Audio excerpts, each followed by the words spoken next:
experiences of racism has intensified with the coronavirus. The racist assumption that if you look Chinese, if you look Asian, you might be a virus carrier.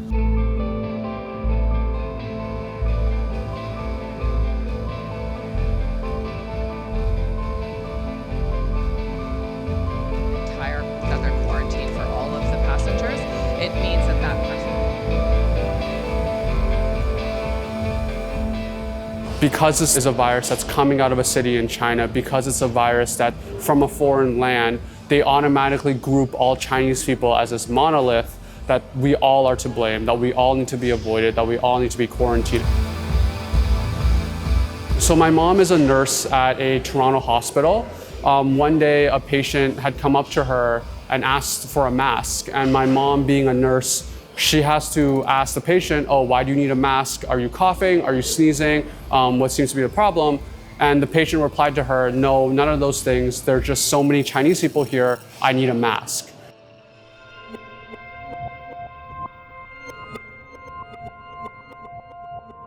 So we're in Scarborough. Scarborough is actually one of the most diverse areas in Toronto. A lot of immigrant communities. In this specific riding, this mall is one of the big hubs in this specific area. Usually the food court is a congregation spot. But as we can see from the number of empty seats there are, it seems like there is some impact, right? The first day the virus broke, there's barely anyone around. Normally you might see the whole room is packed, right? As we can see, it's kind of like maybe a little more than half, right? We are seeing a bit of a rebound, which is great.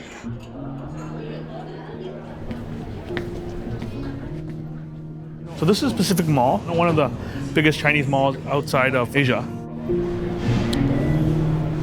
Pacific Mall relies also on a lot of non-Chinese customers. Perhaps consumers from other communities are sort of seeing Pacific Mall as, dangerous.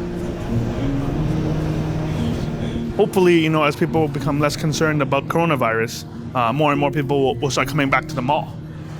The WHO information at the top of their search results.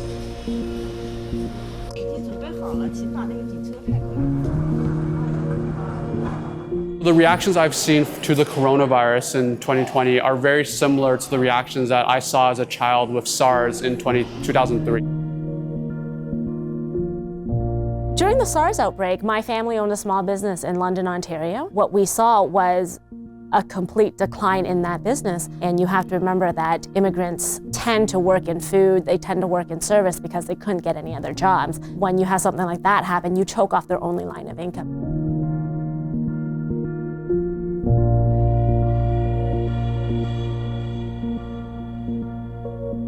In order to not marginalize Chinese Canadians, it's really simple. Don't be a jerk. And when you see something happening, shut it down. Be a good ally. Racism isn't going to protect you from the virus. Xenophobia isn't going to protect you from the virus.